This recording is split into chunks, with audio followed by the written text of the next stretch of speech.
That's it. That's my commute. For Tom Martinez and millions of other Americans, this has been the morning commute to work. In homes across America, work from home is the new way to work. Do you feel like you were able to do your job from home? Oh, absolutely. Pretty much everything that I do relies on digital tools. So I'm in front of a computer 90% of the time anyway.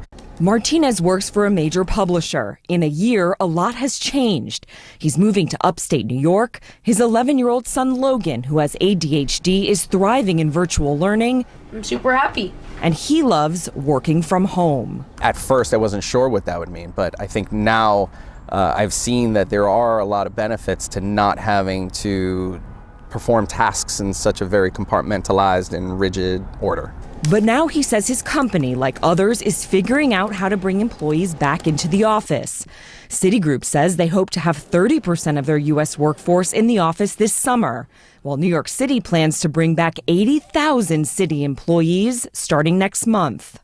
Good girl. Taylor Segmiller, a psychotherapist, says she could be back in the office within 30 days. What is your level of comfort and anxiety? I would say definitely some anxiety, definitely some anticipation.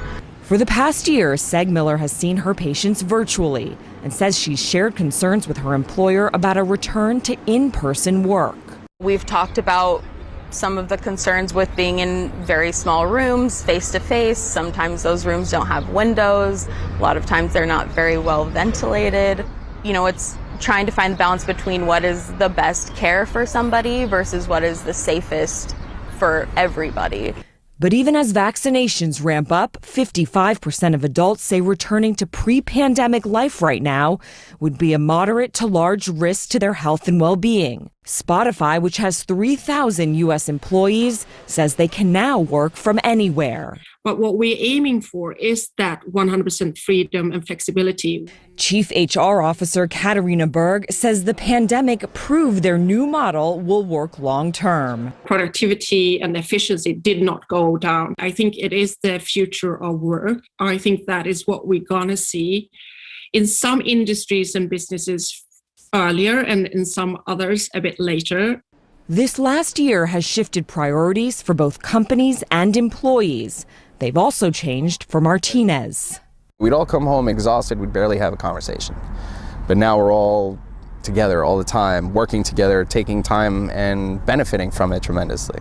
People are starting to value the moments we have together. That's something that maybe we were taking for granted for a minute there.